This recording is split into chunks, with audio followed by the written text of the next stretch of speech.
Story उन दिनों की है, तुम्हारे लिए थोड़ा मोटिवेटिंग भी रहेगा, साथ में तुम्हें पता भी चल जाएगा कि तो गुरुजी है वो तैयारी क्या करते थे कोटा के टाइम पे। तो हम लोग क्या है, कोटा के वक्त जैसे पीजी का माहौल होता है ना, तो सभी पीजी में रहते थे, तो सबके मतलब बोलते ना, सबके जो रूम्स हैं वो एक दूसरे के नज़दीक नज़दीक ही थे। पीजी में 7-8 लोग रह रहे थे एक ही फ्लोर पे, ऊपर भी लोग रहते थे। तो उस पीजी में हम करीबन 17-18 लड़के रहते थे। ठीक है। तो वहां पे एक ट्रेंड था कि जब भी आपका टेस्ट होगा तो आप क्या है, अपना स्कोर तो मैच करोगे ना भैया, क्योंकि आप आसपास भी पढ़ने वाले हैं। आप इस कमरे में बैठ के पढ़ रहे हो, साइड वाले कमरे में जो है वो आपसे ज्यादा मेहनत कर रहा है या कम कर रहा है, वो उसका प्रमाण या वो कहाँ से पता चलेगा। तो टेस्ट का रिजल्ट जैसे ही आए तो आप लोग क्या है अपना अपना टेस्ट रिजल्ट शेयर करते थे, भैया आज तेरा टेस्ट कैसा हुआ, डिस्कशन कर रहे हैं। तो हम लोग डिस्कशन कर रहे थे भाई। उसके बीच में हमारे बीच में एक लड़का था जो कि पढ़ाई कम करता था, वो दिख जाता है, ठीक है, बट उसका जो टेस्ट का स्कोर था वो बड़ा ही। हाँ। वो जब रिजल्ट दिखाता बोले, और दिखाता नहीं, यही तो मेन चीज थी। हम लोग तो उस टाइम पे मैसेज आते थे मोबाइल पे, और वो मैसेज शेयर कर लेते थे, या फिर पता चल जाता कि हाँ यार, डिस्कशन के वक्त ही पता चल गया कि मेरे 5 तो यही गलत हो गए और छठा ऐसे गलत हो गया, ऐसे करके। बट वो जो था वो हमेशा यही बोलता रहता था कि भैया मेरा तो बढ़िया रिजल्ट आया है, ये है वो है, और मैंने तो बहुत अच्छे से पढ़ाई की थी, मेरे तो इतने मार्क्स आए हैं। बट कभी डिस्कशन में पार्टिसिपेट नहीं करता था। ठीक है, डिस्कशन मतलब कि ये नहीं बताता था कि ये वाला सवाल सही है मेरा और इसमें इतने नंबर कटे, और ये गलत है और इसमें ये सब कुछ नहीं।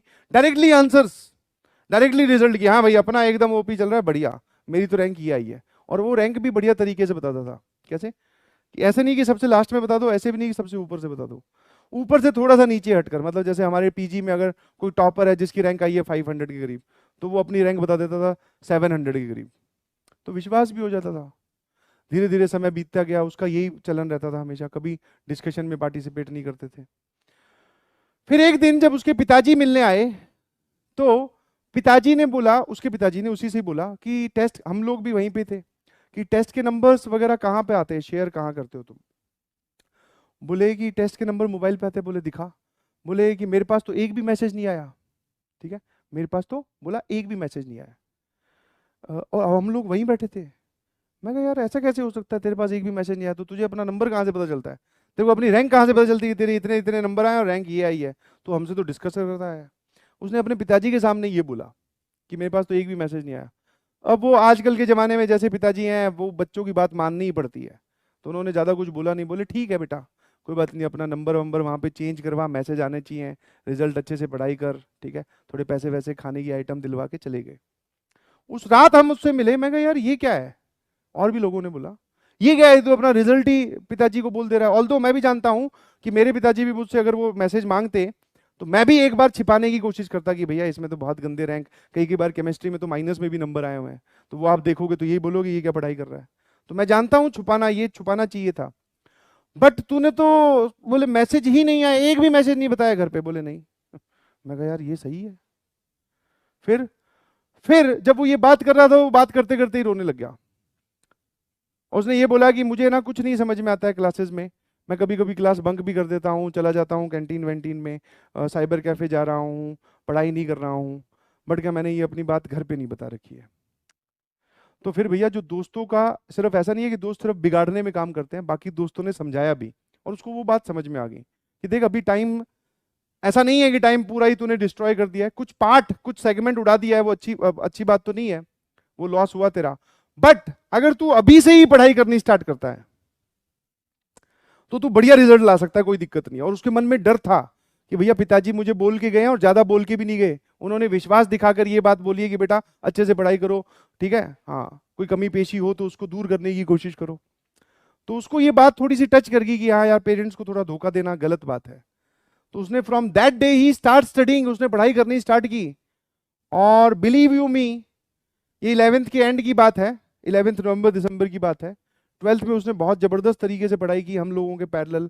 फिर वो नंबर भी दिखा रहा था, बात भी कर रहा था, घर पे मैसेज भी आ रहे थे। और ही स्टार्ट, मतलब उसकी जो परफॉर्मेंस है आप बोल सकते हो कि वो बढ़नी शुरू हो गई।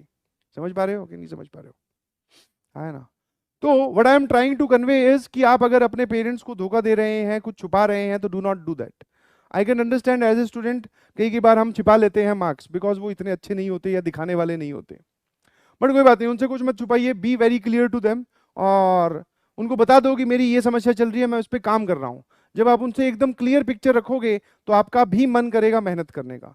और जब आप उनसे छुपा कर रखोगे, जैसा कि आजकल 90% जनता यही कर रही है ऑनलाइन में, तो ठीक है, छुपा कर चीजें कर रही है और बता भी नहीं रही है और कुछ कर भी नहीं रही है। वो यही बोलते हैं यहाँ क्लास, बोलते हैं कि क्लास अटेंड कर रहा हूँ सर। पापा मैं तो रोज क्लास अटेंड करता हूँ, मैं क्या करूँ, मुझे समझ में ही नहीं आता। तो अरे ऐसे कैसे हो सकता है भाई, हिंदी बोल के तो पढ़ाया जा रहा है, इंग्लिश की टर्म्स तुम्हें समझ में आती हैं, जो बातें यहाँ बताई जा रही है तुमसे हाँ भरवाई जाती है कि समझ में आएगी नहीं। अब तुम मक्कारी कर रहे हो और उस पर ब्लेम पेरेंट्स पे डाल दोगे या किसी थर्ड पर्सन पे डाल दोगे कि मुझे तो नहीं समझ में आया, मैं तो बीमार हो गया था, ये हो गया था, वो हो गया, तो दैट इज रॉन्ग। ठीक है, तो स्टॉप डूइंग दिस थिंग आज से ही। और अगर आप आज से ही ऐसा करते हैं तो मेरी बात का विश्वास रखिए, ठीक है, ज्यादा दूर नहीं है आईआईटी, आप अभी सुधर जाओगे। हाँ, सारी चीजें एकदम अलाइन हो जाएंगी। थोड़ा टाइम लगेगा, थोड़ा डिफिकल्ट है, मैं ये नहीं बोल रहा हूँ आसान है कि आज ही जाके बोल दो पापा मेरे तो नंबर बहुत बेकार आते हैं। हो सकता है कुछ प्लस माइनस हो जाए, बट उसके आगे का रास्ता जो है वो बड़ा ही बर्डन लेस, एकदम क्लियर है, सिर्फ आपको पढ़ाई करनी है। और जब आप एक बार अपने पेरेंट्स के साथ ऑनेस्टी दिखाओगे तो उनको भी रहेगा कि हाँ यार इसने सारे मेरे को बताए, अपनी समस्याएं बताई, अब नहीं हुआ तो नहीं हुआ, कोई बात नहीं, बहुत सारे लोगों का सिलेक्शन नहीं होता। But be clear with your parents, ठीक है। हाँ, उनको किसी धोखे में या किसी, बोलते हैं ना, किसी पर्दे में ना रखें प्लीज, उनको बता दें अपने मार्क्स, कोई दिक्कत नहीं है। बहुत सारे, मतलब मैक्सिमम लोगों के कम ही आते हैं यार, ज्यादा किसके आते हैं, ज्यादा आने वाले मान लो 50 लोगों के अगर क्लास है तो टॉपर तो एक ही होगा ना, या ऊपर वाले 5 उठा लो, बाकी 45 वो भी तो घर पे डील ही कर रहे हैं, सब नहीं धोखा दे रहे हैं। ठीक है, तो please shift to that line, and उससे आपको क्या होगा, मोटिवेशन आ जाएगा, बिलीव मी, करके देखो।